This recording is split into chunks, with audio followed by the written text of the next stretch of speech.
I'm Shannon, And I'm Holly. and this is a Girls Gone Curious podcast, where we talk about things that make us curious.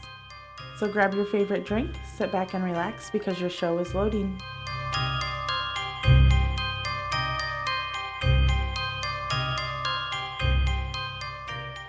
Today's episode includes the following trigger warnings: mentioning topics of sexual assault and battery, graphic description of bodily harm, asphyxiation by manual strangulation, drowning, and murder.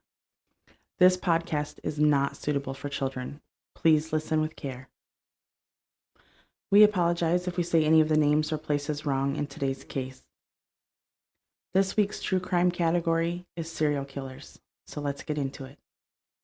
When I was deciding what serial case to do, I wasn't planning on doing a big case. I didn't feel ready to take on someone like Ted Bundy or Jack the Ripper. That's when I found Samuel Little. At first glance, I saw 8 confirmed murders. Decided to dive headfirst into this killer. Little did I know, at the time, how big this case really was. Samuel Little has confessed to over 90 murders, and the FBI said about 50 of them have been credible so far. Holy shit. This is the case of the most prolific serial killer in U.S. history, Samuel Little. Little was born on June 7, 1940, in Reynolds, Georgia. His mother, Bessie Mae Little, was only 16 years old when she had him. His father, Paul McDowell, was 19 years old. Later in life, Little claimed that his mother was a lady of the night and abandoned him when he was just an infant. He would also sometimes go by the alias Samuel McDowell, his father's last name. And I think we all know what Lady of the Night is. Mm-hmm. I don't want to say anything else because I don't like the other words. Yeah. Moving to Loren, Ohio, his grandmother and other family members would take care of him. Around the time he started attending Hawthorne Junior High School, he began to have sexual fantasies of strangling women, even having dreams about strangling his teacher at the time. Along with committing petty crimes, he would also collect true crime magazines. But don't worry, he only collected the ones that contained strangulation. What the fuck? It's not funny. We just have to make jokes here and there to get through this shit. In February 1956, he was committed to Boys Industrial School near Columbus, Ohio. He was sent here for stealing a bike. Only spending a year and a half there, he racked up over 47 reports of disciplinary infractions. That's a lot. 2 times each month at least. Yeah. November 1956, Little was arrested in Omaha, Nebraska, and sent to a youth authority for breaking in and entering. In 1961, he was convicted for burglary and breaking into a Loren furniture store. Little would spend 3 years in prison, getting released in 1964. At some point, Little moved to Florida to supposedly live with his mother, even though she abandoned him. Mm-hmm. Apparently, I'm assuming she came back into his life, or he just lied about it completely. Honestly, I don't know. Yeah. He claims he worked at a cemetery and as an ambulance attendant. Also, around this time, in the late 1960s, he would say he began traveling more widely and had more run-ins with the law. This would include driving under the influence, fraud, shoplifting, solicitation, armed robbery, and aggravated assault and sexual assault. Just fucking add to the list. Mm-hmm. In 1966, Little was arrested in Cleveland, Ohio, for assault and battery after beating a woman. In May of 1971, he was arrested once again for armed robbery in Cleveland. While awaiting trial, he was also charged with sodomy. However, he was found not guilty on the robbery charge and then was never tried for the other charge. In total, he would spend about 10 years in jail for different crimes in different states.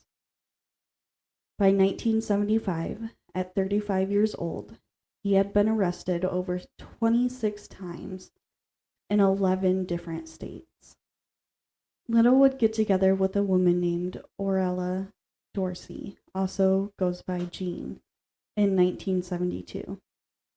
Jean would be 30 years older than him. They would remain together until 1988, when she passed away from a brain hemorrhage.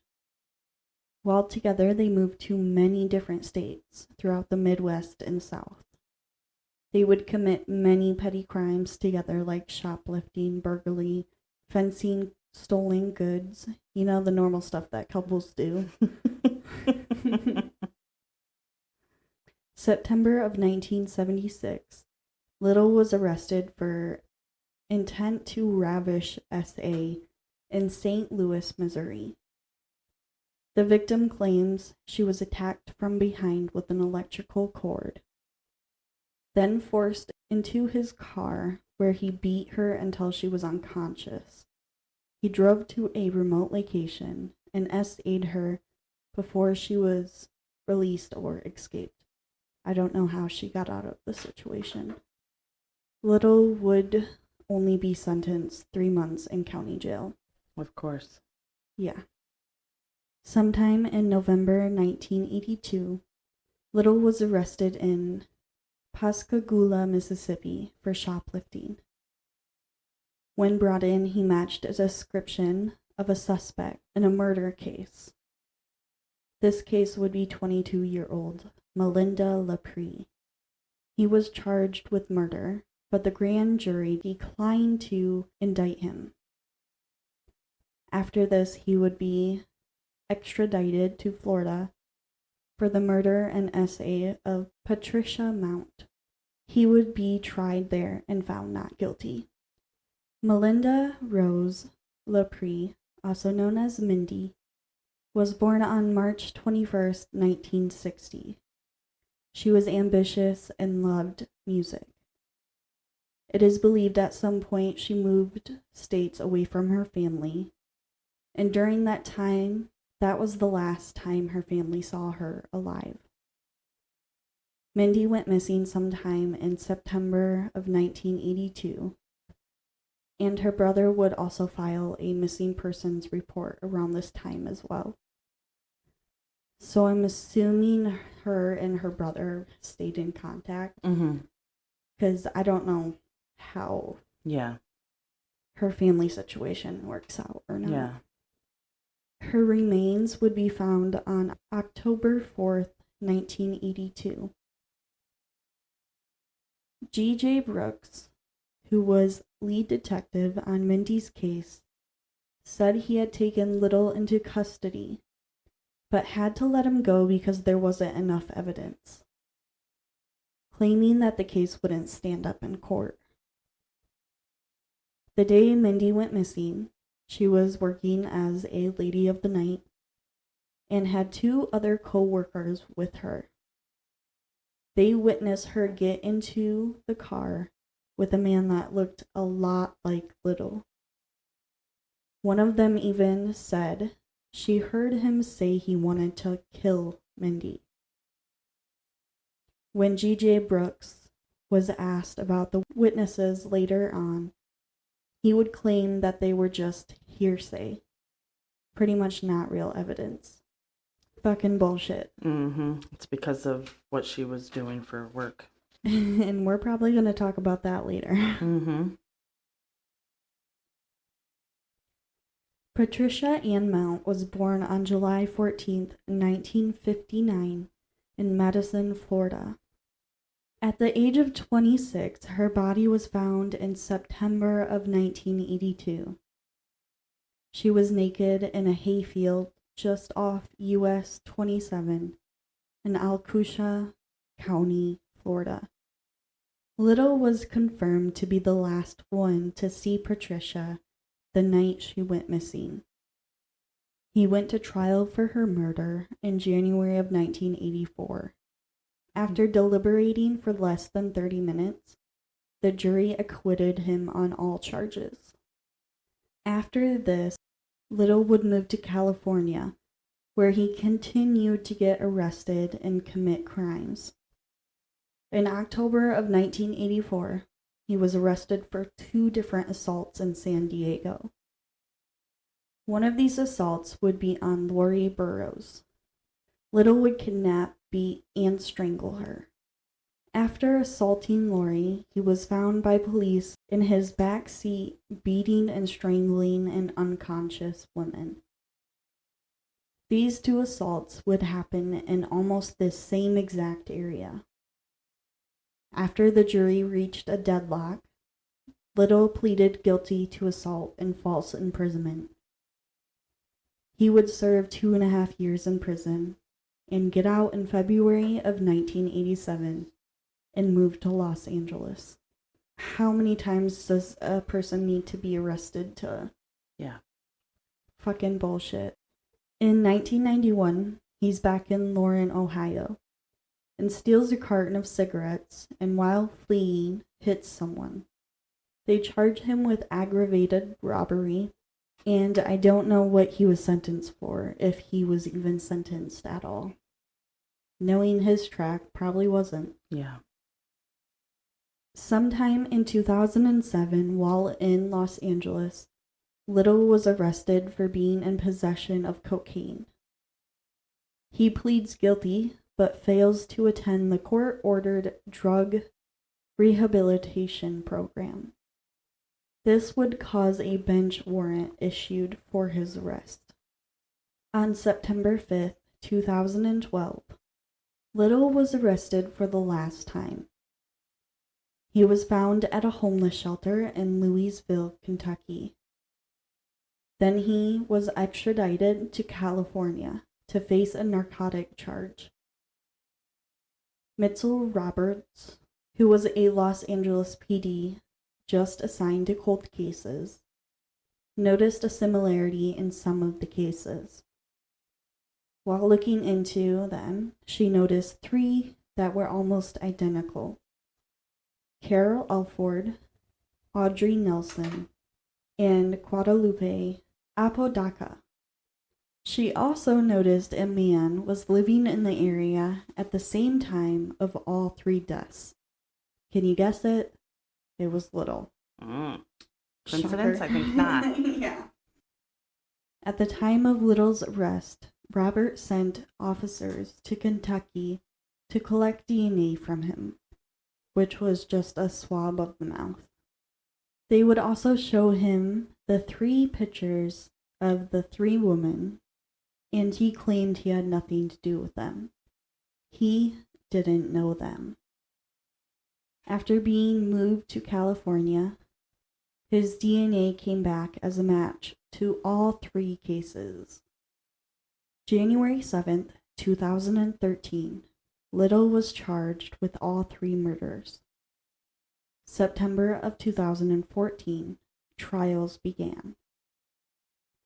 With the DNA evidence and testimonies from survivors Hilda Nelson, Leah McLean, and Lori Burrows, Little wasn't making it out of this one.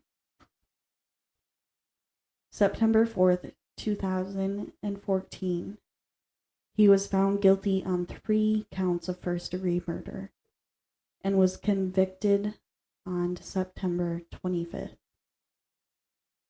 Little was sentenced 3 consecutive life sentences without the possibility of parole.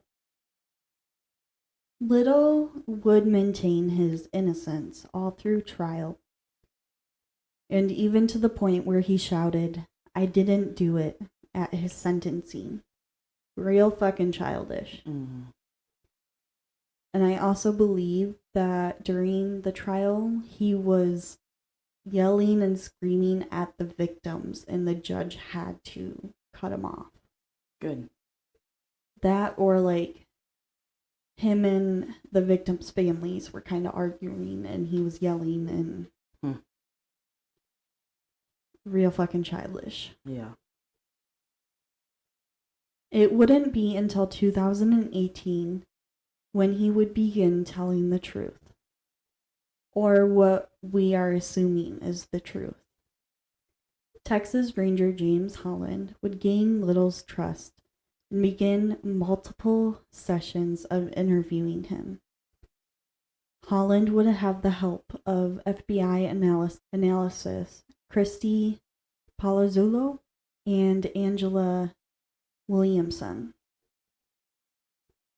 Over the next year and a half, in total, Little gave 650 hours of interviews, or what they are really called, confessions. An arrangement or plea would be made in exchange for his confessions, and Little would avoid the death penalty. He claims he has killed 93 victims, but really stopped counting after 84 murders. Jesus Christ. So, the next part of this case is going to be long and rough. There's going to be a never-ending list of victims, starting with the ones he was convicted of, then moving into victims he confessed to but wasn't convicted of, and lastly, I'll be hitting the victims that he has claimed to killed, but no body or remains have been found. So buckle up, grab the oh shit handle, and ride this stupid ass roller coaster with me. I don't have an old shit handle. Well, you better find one. Side note. The information I share about the victims is the only information I could find personally. There might be more information out there, but I personally couldn't find it. Some of the victims have a sliver of information, while others have more, so bear with me. Carol Linda Alford was born on November 14th, 1945. She spent part of her childhood in Shreveport, Louisiana, before moving to Los Angeles, California. She had at least one child, a daughter.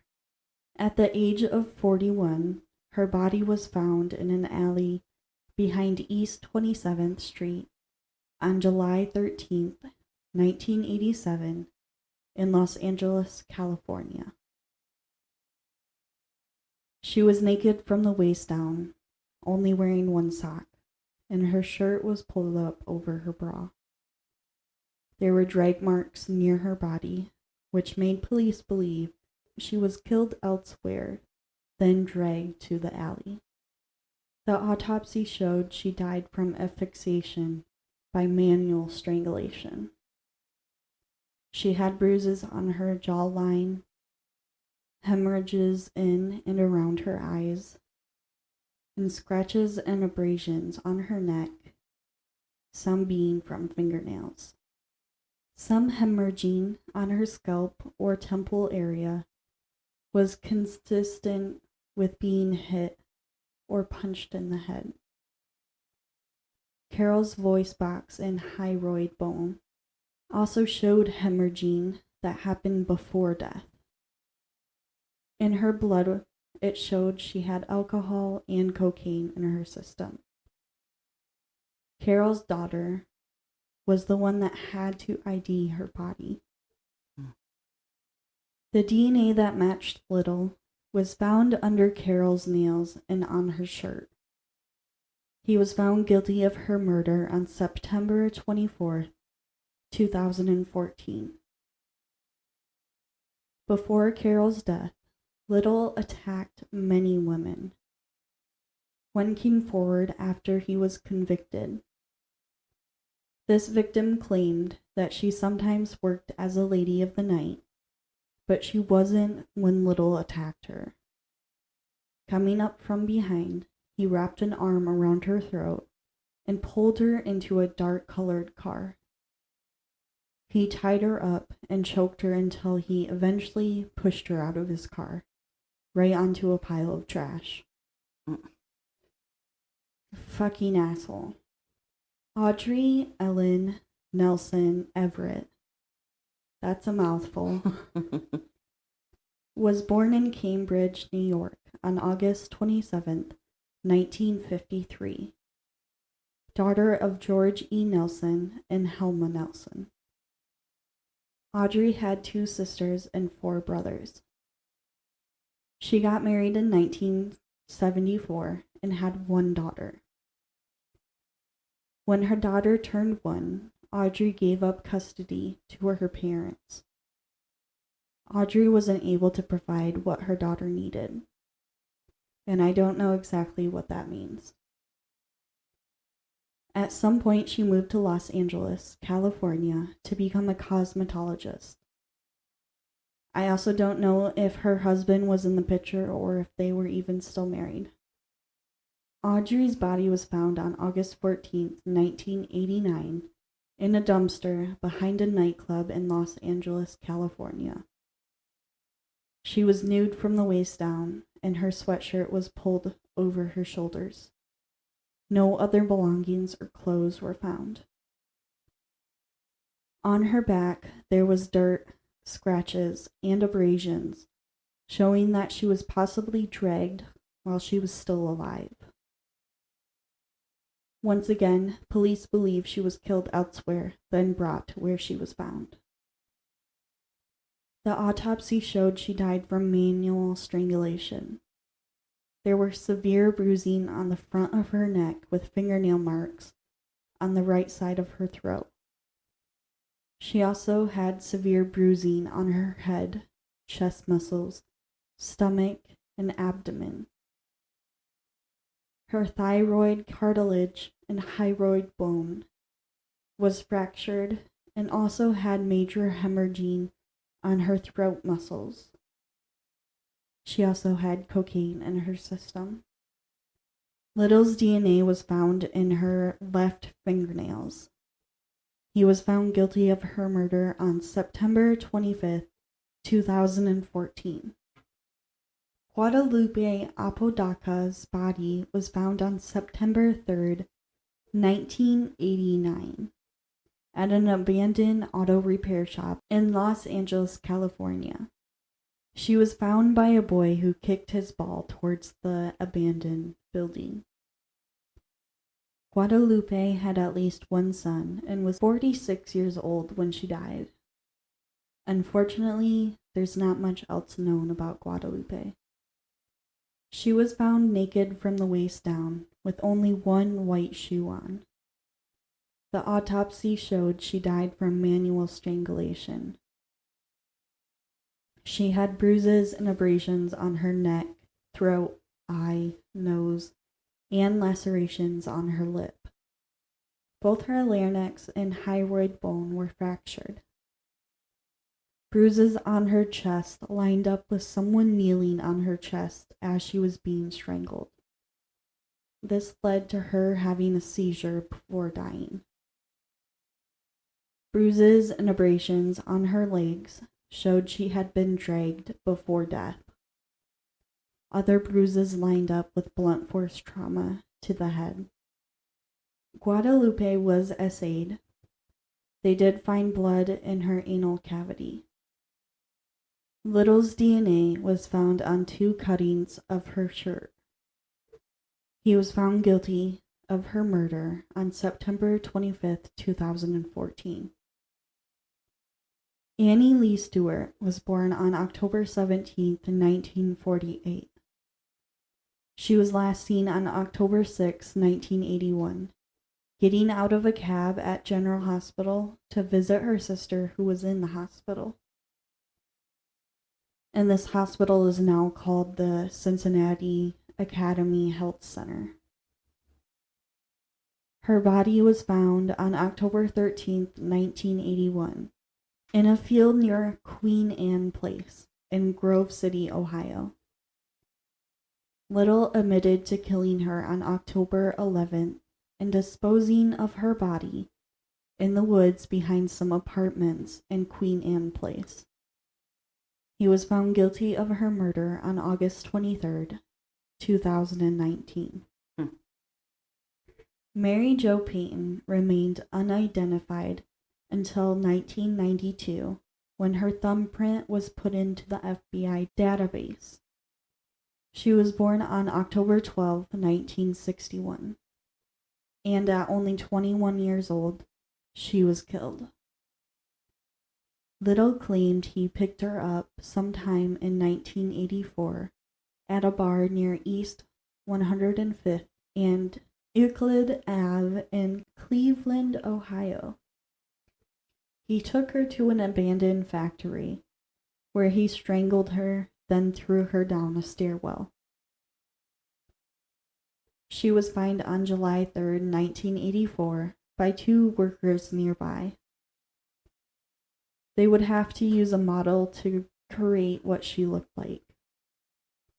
Little was found guilty of her murder and was sentenced another life sentence on August 23rd, 2019. Oh my God. Senna Marie Jones was a loving sister and young mother. Her family members described her as caring, funny, and the life of the party. She went missing on July 6, 1990, in Memphis, Tennessee, and her body was found on July 28th in West Memphis, Arkansas. What? He does this with quite a few. Although she was found in 1990, her identity would go unidentified for 32 years and wouldn't be confirmed until April 21st, 2022. Wow. A fisherman found her body close to the Mississippi River shore, about 8 feet from the mile marker, 722.2. Before she was ID'd, Little claimed to have killed someone in Memphis. He picked her up around 3rd and Crump, where at the time Zena lived with her sister and 5-year-old daughter. Little said she was a lady of the night and somewhere between 28 to 29 years old. After picking her up at a Memphis motel, he choked her in the car and then dumped her body into the river once he crossed into Arkansas. He was found guilty of her murder and charged on August 23rd, 2019.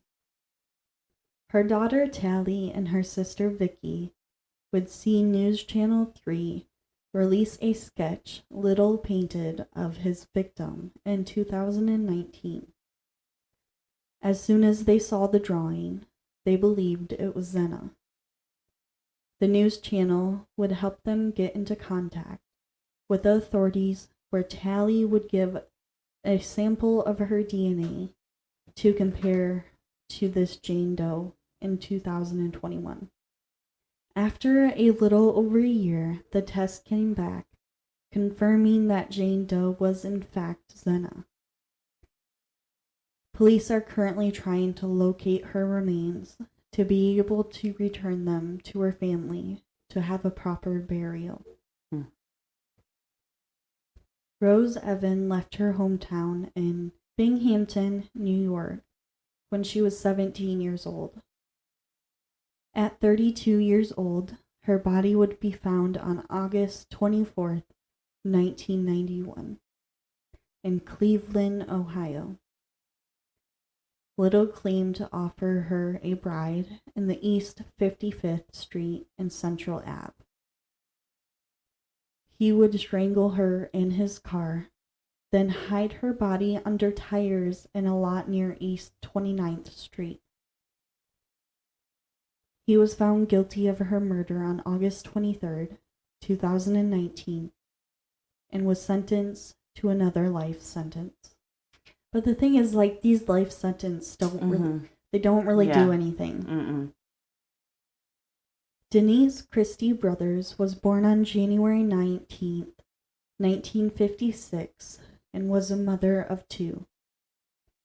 38-year-old Denise went missing on January 1st, 1994, and was found dead on February 2nd, 1994, in Odessa, Texas. She was strangled to death. Little pleaded guilty on December 13th, 2018, and was sentenced to another life sentence. These would be the 8 victims that Little was charged and convicted of. The rest of the victims he was not convicted of, but did confess to. Mary Jo Brosley was Little's first known victim, killing her in 1970. She was 33 years old and estranged from her family. Mary was married and a mother of 2 children when she left Palmer, Massachusetts. Her family said when they last heard from her, she was taking a bus back to Boston. Unfortunately, they never heard from her again. Little claims he picked her up at a bar in North Miami Beach, Florida, on New Year's Eve. He took her to his car, where he brought her to a secluded area and strangled her. Little dumped her body into a shallow grave near the Everglades. Mary's remains would be found 6 months later in 1971 and wouldn't be ID'd until 2013. Little has confessed to killing 2 unknown white females in 1971 and 1972. His description of the 1971 woman matched a Jane Doe found in Kendall, Florida. She was possibly of Cuban descent and between the ages of 25 to 35. It is also possible she went by the name Sarah or Donna. Which is totally different names. Yeah. His description of the 1972 woman matched a Jane Doe who was killed in Prince George's County, Maryland. She is believed to be between the ages of 20 to 25 and possibly from Massachusetts. Sarah Brown was a 39-year-old single mother and described by her sister as free-hearted. She disappeared on April 16, 1973, in New Orleans, Louisiana. Sarah was last seen walking to the bus stop after her shift ended at a restaurant on Canal Street. Sarah's sister had received a call from her saying she was at the drugstore and was going to stay at her house. That night there was a high flood waters, but Sarah would never arrive at her sister's house. She was reported missing on April 17, 1973, and her remains have never been found.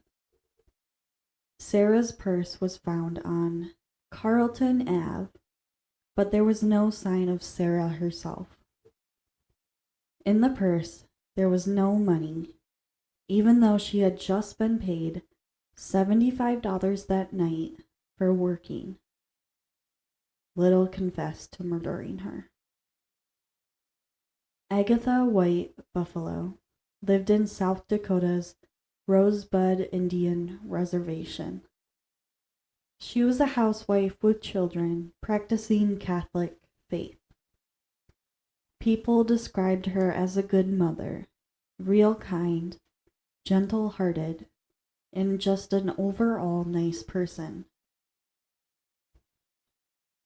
When her husband was incarcerated, she struggled to take care of her children, which caused them to eventually be put in foster care. At 34 years old, Agatha got sick. When she went to the doctors, they found a spot on her lungs. Doctors wanted to send her to Omaha, Nebraska for a biopsy. In November of 1973, she hopped on a bus and headed in that direction. She would never return home. Damn. The last time she was seen was at a bar in Omaha, drinking with another woman and a man. The other woman claimed to leave the bar while Agatha and the unknown man were still drinking. Agatha's body was found on November 16, 1973, when a worker was moving barrels behind a plant. She had been strangled to death, then thrown into a barrel at Sturgis Hide Company.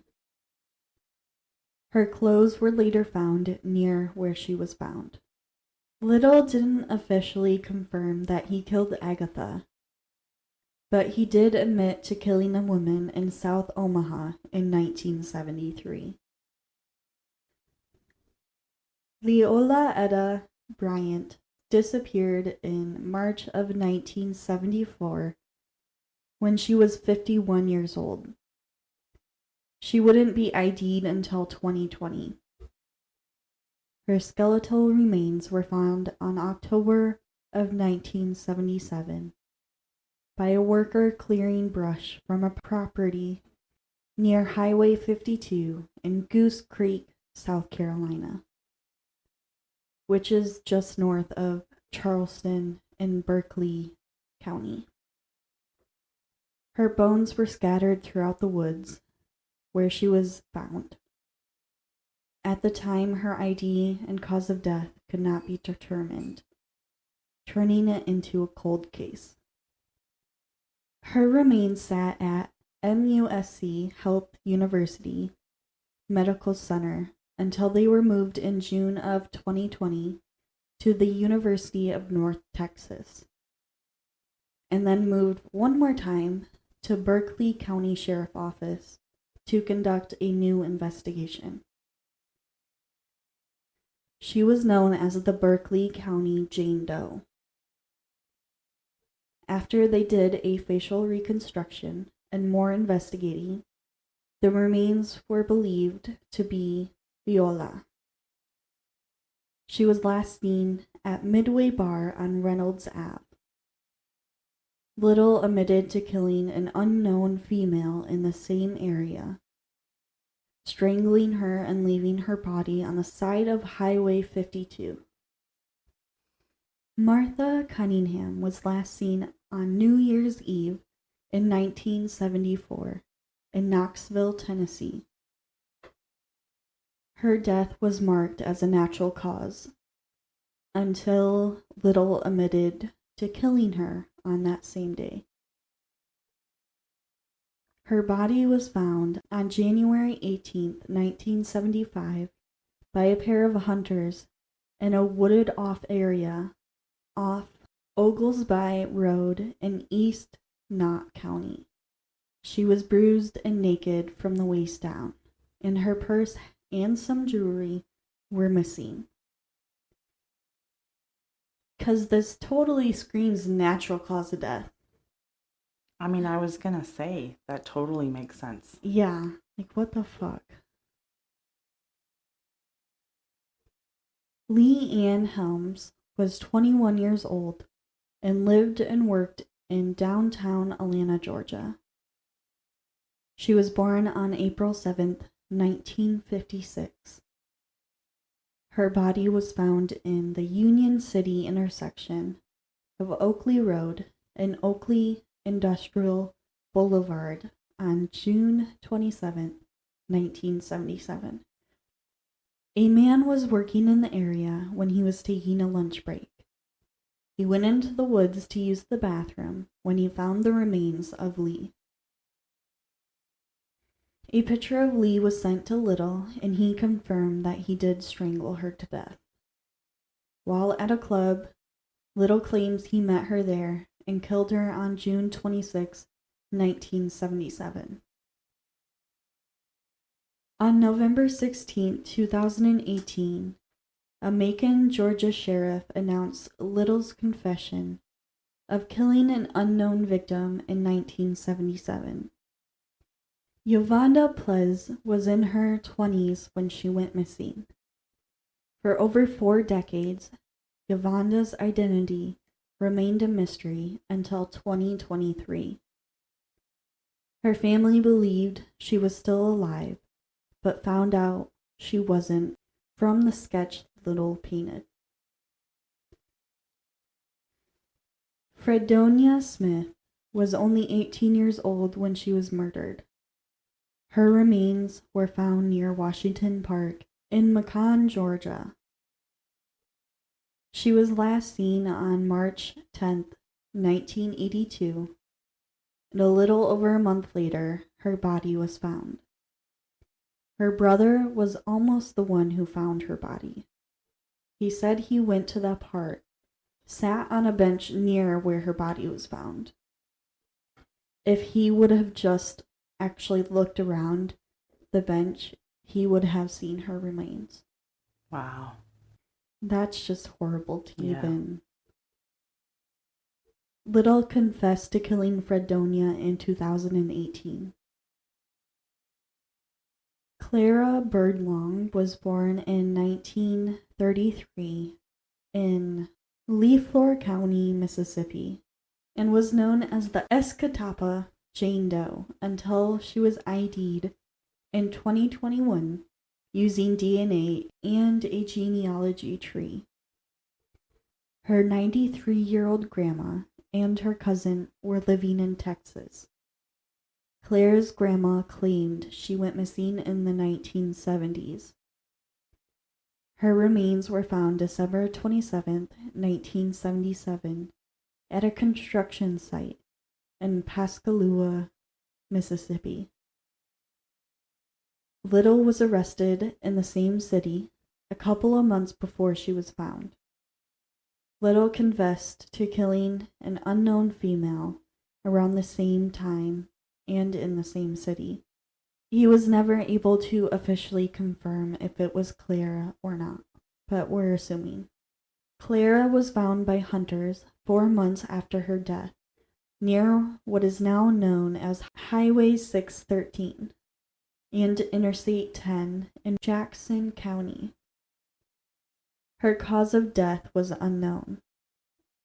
Clara's grandma sent in her DNA to be matched with Clara's, and she was confirmed to be Clara. It is also known that she went by the nickname Nuttin. November 19th, 2018, Little confessed to Harrison County, Mississippi Sheriff Troy Peterson that he murdered Julia Critchfield. Julia had a love for singing and karaoke. She was a friendly but private person. She was also a mother of 4, her daughter being 15 years old at the time she went missing. Julia didn't have a car, so she depended on getting rides from family or friends, or she would just walk. Little took her from Gulfport area in 1978. He dumped her body off a cliff, and she was found at the bottom of a dirt pit in Saucier. He strangled her to death on January 22, 1978. One of Julia's daughter, the 15-year-old, still has nightmares about what happened to her mother. Little also confessed to killing another unknown woman in Cleveland, Ohio, sometime in 1977 or 78. Her remains were found on March 18, 1983, in Willoughby Hills, Ohio. She was also most likely African American and somewhere between 17 to 35 years old. Little claims he dumped her body down a grassy slope near a wooded fenced area, which was by Interstate 271. Only her skeleton, some clothes, and jewelry remained. Her identity is still unknown. September 12, 1978, Evelyn Weston remains were found near Fort Jackson. She was found by a man out hunting when his hunting dog found her. Her body was found alongside a dirt road near Old Percival Road in Columbia, South Carolina. Little confessed to shooting 19-year-old Evelyn, which is different from his MO. November 15, 2018, Little confessed to a Russell County, Alabama district attorney to murdering 23-year-old Brenda Alexander in August 1979. Her body was found in Phoenix City, Alabama on August 27, 1979. Linda Sue Boards was born on November 8, 1957 in Bowling Green, Kentucky. She was last seen at Peacemakers Club wearing a brown suede coat, brown lace-up boots, and a light green knit blouse. 23-year-old Linda was found on May 15, 1981, near U.S. Route 68. She was located on a farm only 1.4 miles away from Smith Grove, Kentucky. Little confessed to strangling and assaulting her in December of 2018. Patricia Parker's body was found on September 28, 1981, along Interstate 21 in Dade County, Georgia, near the Tennessee border. For almost 40 years, her ID remained unknown. In March 2019, a clay replica was made of what they believe she looked like. Around that time, family and friends came forward, claiming that it was their loved one, Patricia. In 2020, she was confirmed to be Patricia after her son gave a sample of his DNA. Little claimed to have met her at a nightclub on 9th Street, which is now called MLK Boulevard, in Chattanooga, 1981. He strangled her to death and rolled her body off an embankment. She was only 30 years old. Little confessed to murdering 20-year-old Rosie Hill in Marion County, Florida, in August of 1982. Her body was found on August 16, 1982, in the woods near a hog pen off Road 326. She was strangled to death. December of 1982, Little was arrested for her murder and he denied it. He would end up being released, but because there wasn't enough evidence. So that's 3 murders that he was arrested for before being arrested in 2012.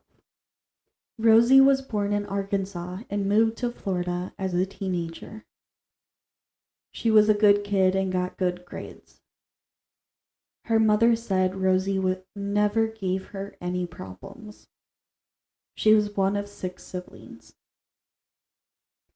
After Rosie was killed, her mother began taking care of her 3-year-old daughter. Her mother, Minnie, also said, "I miss being around her. I really miss her." Little confessed to killing an unknown woman in New Orleans, Louisiana. She matched a Jane Doe found in 1982 that was possibly the age between 22 to 44, which is a pretty big gap. Yeah. Little, That's a pretty big gap, actually. Little would confess to killing Patricia Ann Mount and Melinda Lepre, the two that he got arrested for but was let go. Because of evidence? Yeah. It was confirmed that he knew the last whereabouts of Mindy. In an interview, Little said he had picked her up in Mississippi and that she loved black men, describing her as looking okay, but having a little bit of a belly. Mindy's brother would come forward and say that she had just given birth only 2 weeks before her death. Dorothy Richards was last seen doing her normal routine, pretty much house chores, like cooking and cleaning before her kids got home from school. Her body was found on September 14th, 1982, off LA 24 near Woodlawn Ranch Road in 40. Little confessed to murdering 55-year-old Dorothy in Houma, Louisiana in 1982. Little also confessed to murdering 40-year-old Daisy McGuire in February of 1996 in Houma, Louisiana. Little would say in an interview, "I grabbed her by the legs and pulled her into the water. That was the only one I ever killed by drowning." He knew details that only the killer would know, even down to what her last meal was. Linda Bennett was believed to be killed by Little. He wasn't able to confirm it, though. A couple from Owentown, Kentucky, were taking a walk around the neighborhood and found an unresponsive woman in 1988. It was determined she was strangled to death, and it was a homicide. The woman wasn't ID'd until 2022. The last known place Linda lived was in Ohio, Columbia, and her family lived in a different state with limited contact. They found a possible family member and got DNA from her son, and she was confirmed to be Linda. Alice Denise Duvall was born on June 23, 1956, in Los Angeles, California. It was possible she worked as a lady of the night. That's Little's claim.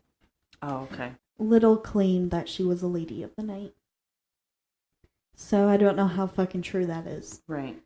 On June 10th, 1991, 34-year-old Alice was found strangled to death on Long Beach, California. Little confessed to killing her. Roberta Tanderich was born on January 4th in Michigan. She was 32 and a mother of 2.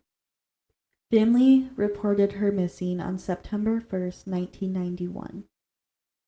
Her body was discovered in a wooded area of Firestone Metro Park on September 20th, 1991, in Cleveland, Ohio. Little also confessed to killing her. Alice Denise Taylor, also known as Tina, was a 27-year-old mother of 5. She disappeared on December 7th, 1992. She was last seen at the Flamingo Club on Alabama Ave in North Gulfport, Mississippi. Little claimed he had strangled her to death and hid her under some tires on the side of the road. On the same exact day as Alice went missing, Little picked up yet another girl at the same Flamingo Club, just at a later time. 19-year-old Tracy Lynn Johnson was last seen on December 7th, 1992, in Gulfport, Mississippi. Her body was found 3 weeks later, in January of 1993. She was born on January 6, 1973, and many people said she had a gentle smile. Ruby Dean Lane went missing on May 4th, 1993, in Perry, Florida. Little said she met her at a party. In 2000, her skeletal remains were found in a wooded area in Greenville, Florida. She was ID'd in 2014. Little confessed to murdering her, and he was also confirmed to be in the Perry area when she went missing. 26-year-old Yolanda Jones' death had been ruled as drug-related. Police have released very little about her death. They only just started looking more into it when Little confessed to killing her in Pine Bluff, Arkansas, in 1994. Currently, it is under investigation, and there will possibly be a new autopsy done. 36-year-old Priscilla Baxter was last seen by her son on Christmas Eve in 1996. She was believed to be a lady of the night. Once again, Little's claim. Don't know how fucking true his claims are. Her body was found in the Mississippi River 2 weeks later. She was essayed, stabbed, and strangled to death. When Little's sketch of her came out, her son automatically knew it was his mother. Little claimed he murdered and dumped her body in West Memphis, Arkansas. When police talked to her son, he said he met Little before, when his mother brought Little with her to visit him at his adopted family's home. What? So she's seen this dude and she brings him when she goes visits her son at his adopted family's home. Whoa. Okay. That's a lot. Mm-hmm. The son also said something along the lines that he wishes he could have seen him, went and visited Little in jail and says, "Do you remember who I am?" Mm-hmm. But he never did or was able to. Melissa Thompson was born on August 9th, 1971. November 9th, 2018, Little confessed to strangling Melissa in January of 1996 in Opelousas, Louisiana. Little's last known victim was Nancy Carol Stevens. Little claimed they had met at a Walmart parking lot in Tupelo, Mississippi on August 7th, 2005. He also claimed she willingly got into his RV where he would strangle and dump her body on the side of the road. 46-year-old Nancy was born on March 31st, 1959 in Decatur, Alabama. Little would claim he didn't get caught for so long because of the type of victims he would go after, saying that he targeted people that have no one to report them missing. Women like ladies of the night or drug addicts, the less important people. He can fuck off. Yeah. The victims that were found dead were often not even marked as homicide. Sometimes they would be ruled as an overdose, attributed to accidental or undetermined causes, and sometimes the bodies were never found. If the bodies were found, they could have been killed way before they were found, leading it to be hard to identify the person. When the skeletal remains were the only thing left, there wasn't much evidence. Little's M.O. was beating and strangling women. There usually was no stab wounds, no gunshot wounds, pretty much nothing to go off. Little claimed he didn't like blood, burning, or shooting. So he just decided to strangle and beat women to fucking death. Some of the victims would have drugs or alcohol in their system, leading them to believe a drug overdose caused their death. I can see that for the possibility of like maybe some of them, but not every single one of these women had alcohol and drugs in their system. They just were automatically ruled that because they were thought to be ladies of the night. Mm-hmm. The ones I don't understand are when they are ruled natural causes when clearly they weren't. And these rulings lead to victims not getting proper investigations. Exactly. But then we also need to raise the question of, did the officers do absolutely everything they could for each victim? Many of these people were seen as unimportant or less than. Just because they were ladies of the night or drug addicts, or even just because of the color of their skin. Now, I'm not saying every person who took on these cases believed or thought that, but I definitely feel like there were some. Agree. And I'm not placing blame on anyone, but I kind of am. Like, I am. I'm not placing blame on a specific person. There you go. Right. At one point in an interview, Little mentioned he was almost caught in the act in Florida. He was pulled off to the side of the road, essaying an unconscious victim in the back seat of his car. A police car came up behind him and got out of the car and asked what was going on. Little pretended to be fiddling with his pants and mentioning something along the lines of, just having sex with my wife. The officer pretty much thought nothing of it and just told them to leave. Samuel Little would die in prison on December 30th, 2020. His official cause of death has not been released, but police believe there was no foul play. He was in poor health and had diabetes and heart problems. How old was the fucker? He was old, right? He was in his 80s, I think. Oh, okay. I don't fucking know. He was born in 1940. Okay. Died in 2020. Yeah. Whatever that fuck makes him.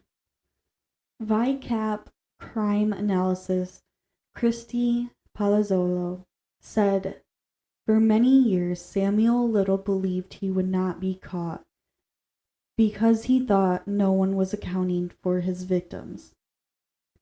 Even though he is already in prison, the FBI believes it is important to seek justice for each victim, to close every case possible. This next list of victims are going to be the ones that Little confessed to killing, but no bodies or cases have been found. Phoenix, Arizona, 1988 to 1996, somewhere in between there. He killed a Hispanic female in her 40s that possibly was from Phoenix. New Orleans, Louisiana, 1989. African American female between the ages of 30 to 40, described as 5'8" or 5'9", about 160 pounds, with honey-colored brown skin, and with medium-length straight hair. She was also wearing a pretty dress with buttons on the front.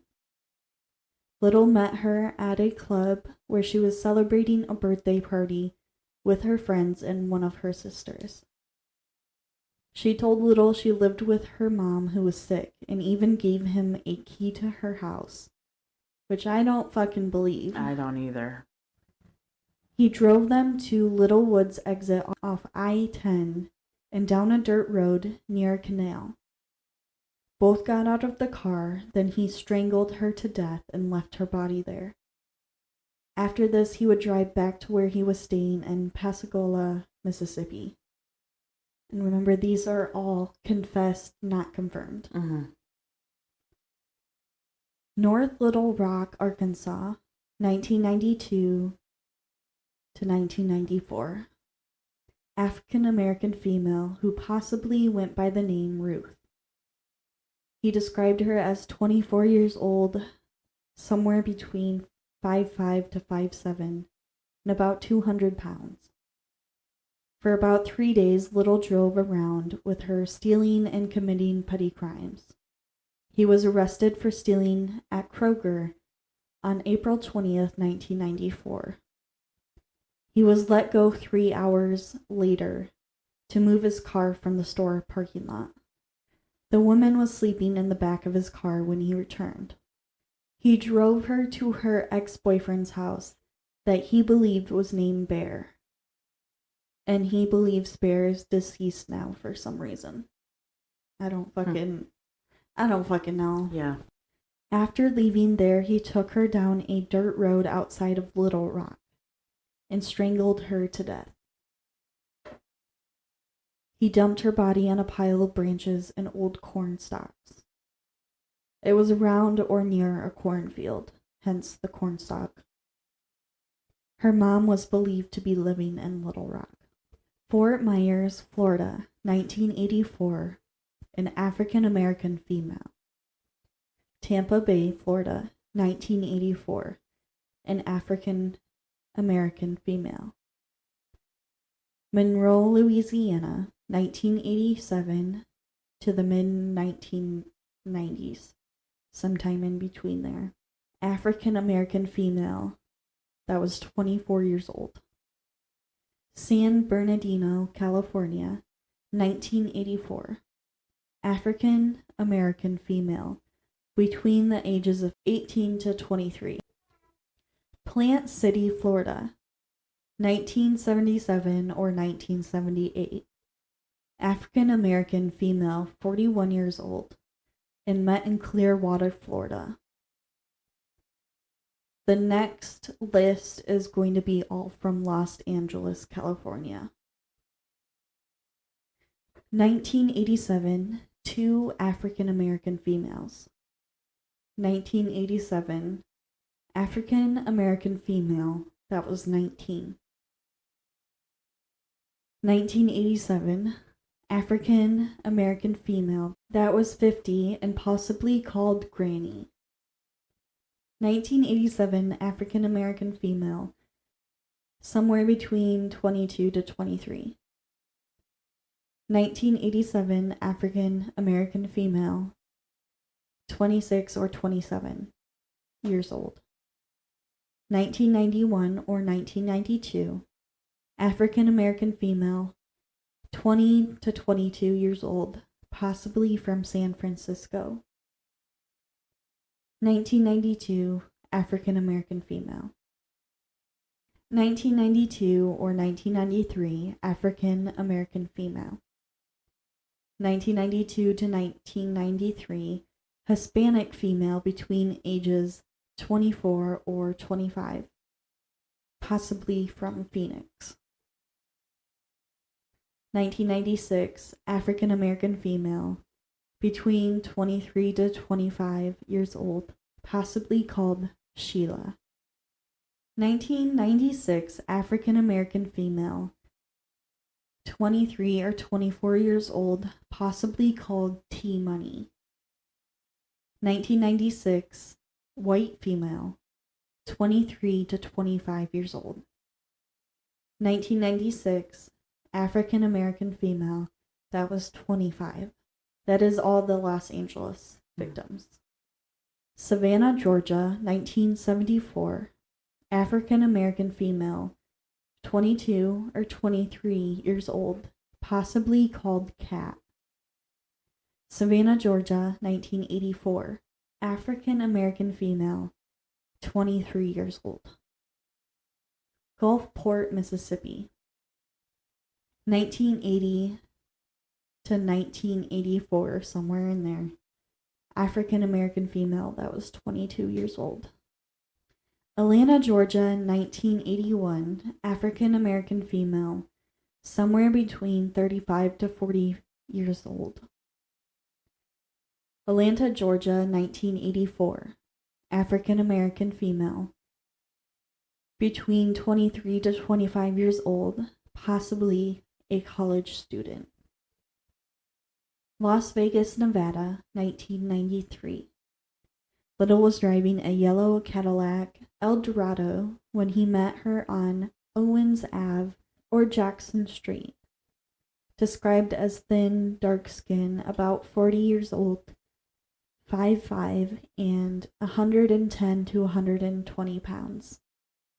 She was believed to have short natural hair because she was wearing a wig. He remembers another woman pointing out her son who looked about 19 to 23 years old. He took her to a motel, strangled her to death, put her body in the trunk of his car.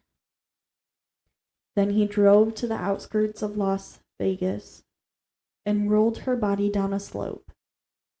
Then he drove further down and threw her clothes out the window. Cincinnati, Ohio, 1974. African American female. Willoughby Hills, Ohio, 1982. African American female, between the age of 20 to 35, possibly from Cleveland, Ohio. There was a Jane Doe that matched his description. Granite City, Illinois, 1976 to 1979. African American female, 26 years old, and possibly met in St. Louis, Missouri, and may have been called Joe. East St. Louis, 1976 to 1979. African American female met in St. Louis, Missouri. Knoxville, Tennessee, 1975. African American female, 25 years old. Houston, Texas, 1976 to 1979 or 1993. I don't know how the fuck. I don't know. It's quite a difference. Yeah. African American female. Covington, Kentucky, 1984. He was driving a Lincoln Continental Mark III from Lorain, Ohio to Cincinnati when he met a 25-year-old white female outside a strip club. He described her as 5'6" or 5'7", 130 to 170 pounds, short blonde hair, and blue eyes with a hippie appearance. She asked for a ride to Miami, Florida, because that's where her mother lived. They drove south on Interstate 75. They stopped in Cincinnati and spent time downtown on Vine Street. Once they crossed into northern Kentucky, he drove down to a small dirt road up onto a hill. He strangled her in the back seat and then left her body on the hill. Homestead, Florida, 1970 or 1971. White female. This could be possibly his first victim, Mary Jo Brosley, but I'm not quite sure. I'm still mentioning it in case it isn't. Miami, Florida. All these next victims are going to be from Miami, Florida. Okay. 1971, African American female, possibly called Linda. 1971 to 1972, African American transgender woman, possibly called Marianne. He described her as 5'6" to 5'7", and 140 pounds. Little claimed they met at a bar called the Pool or Pool Place near 17th Ave. A couple days later, he met her again at a bar in Overtown. She rode home with him. He remembers that she lived with a lot of roommates. Once they arrived to her house, they got out, and one of her roommates asked them to run out to the store to get them shaving cream, which is so fucking weird. Mm-hmm.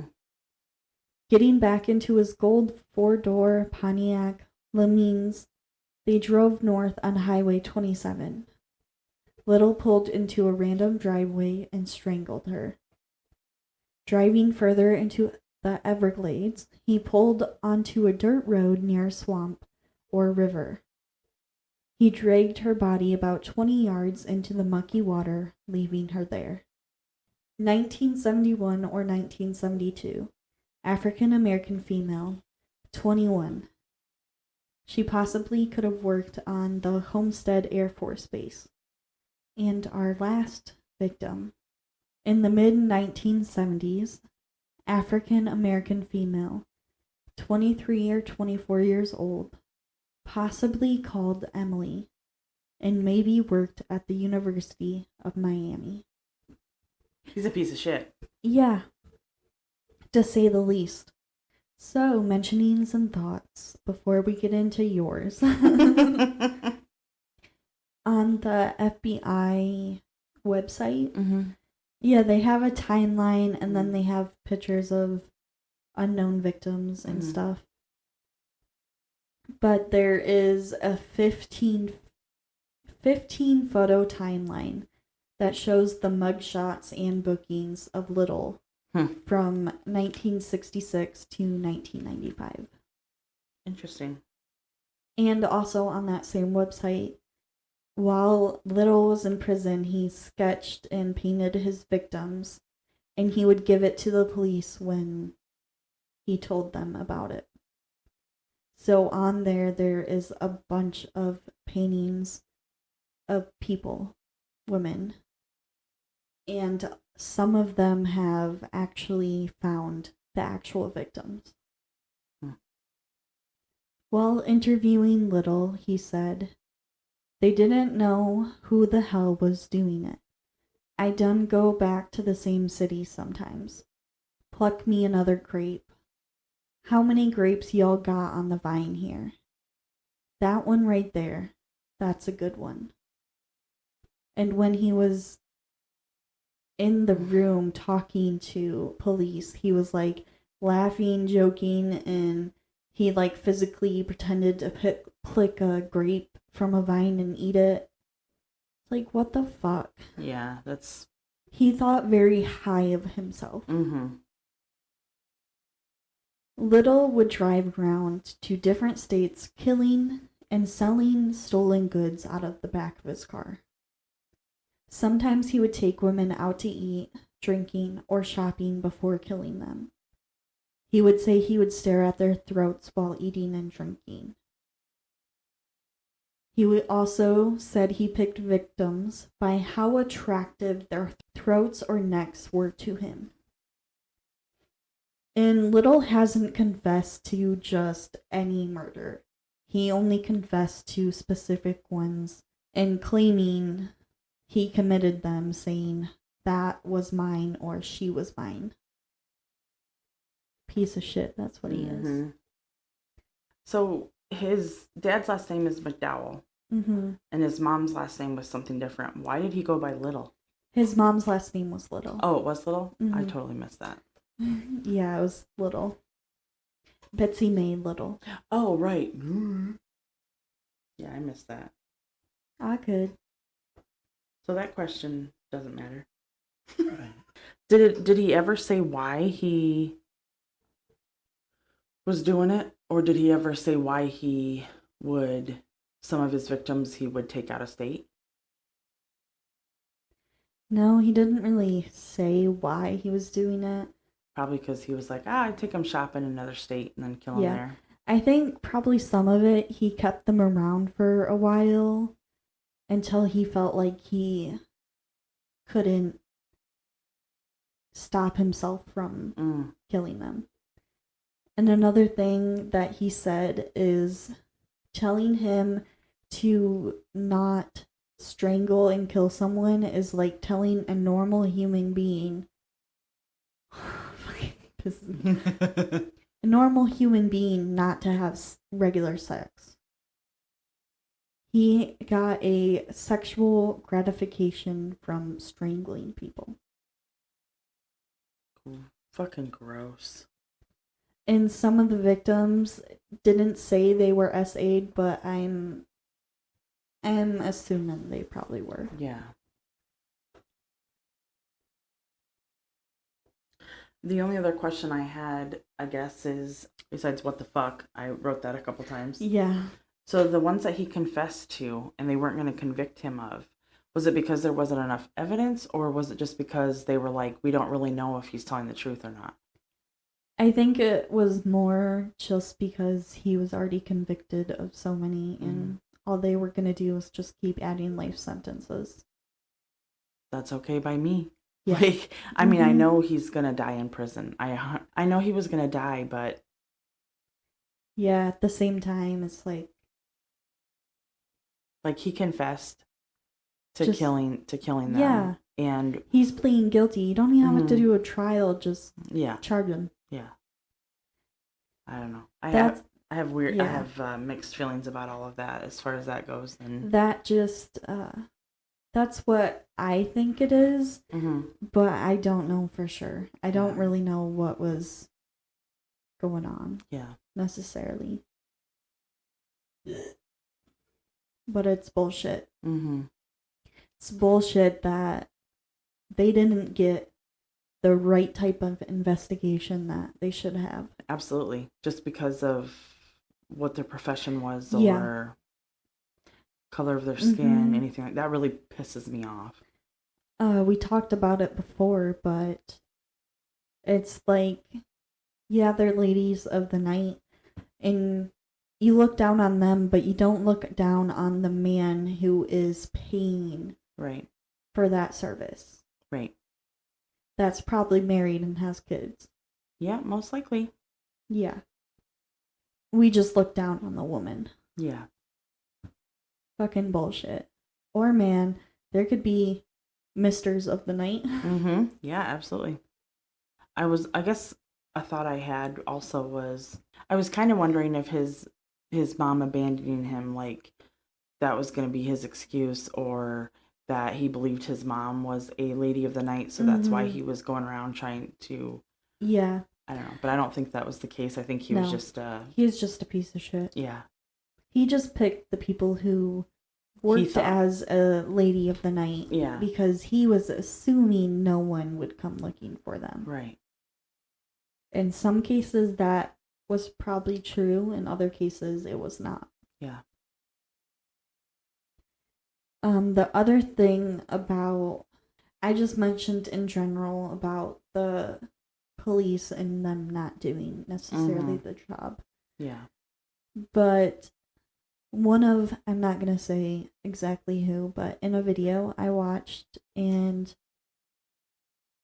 at least two of them that this dude was able to get a interview with them were basically victim blaming. They were like, well, they put themselves in that sort of situation, and they should know that they realize that that's dangerous and you're more likely to be killed. Pretty much. So basically, fuck off. Pretty Yeah. much is what they're saying. Like, I understand that it's, I don't know, but I understand that it's dangerous.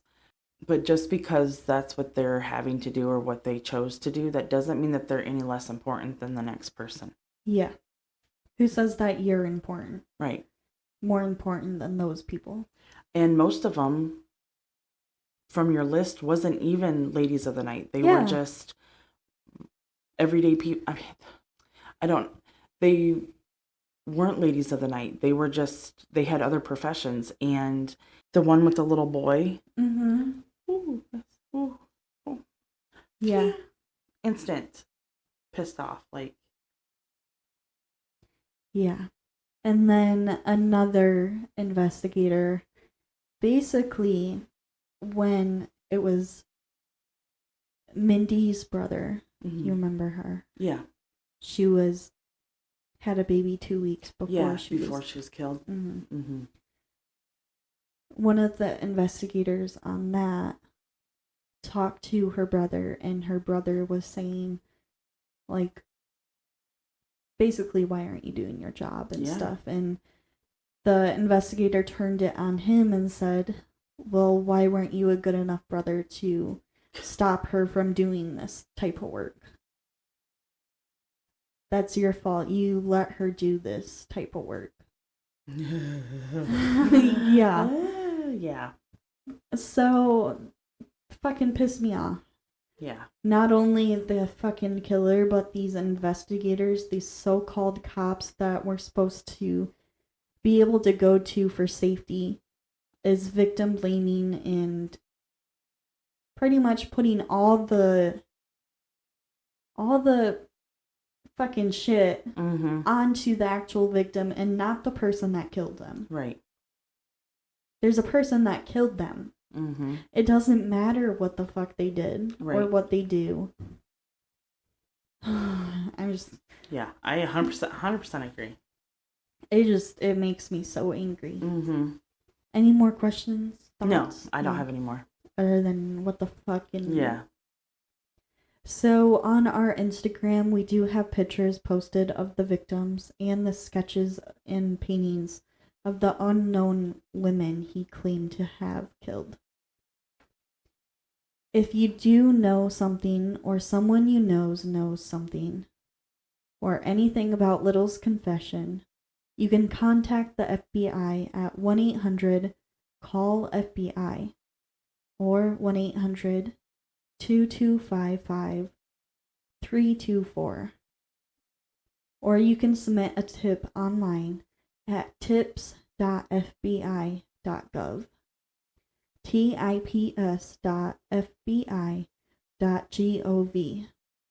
Please, if you do know something, contact them. Our hearts go out to the victims in this case and all individuals affected.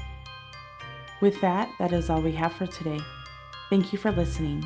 If you have any questions or comments, you can find us on Spotify, YouTube, TikTok, and Instagram at Girls Gone Curious Podcast. Until next time.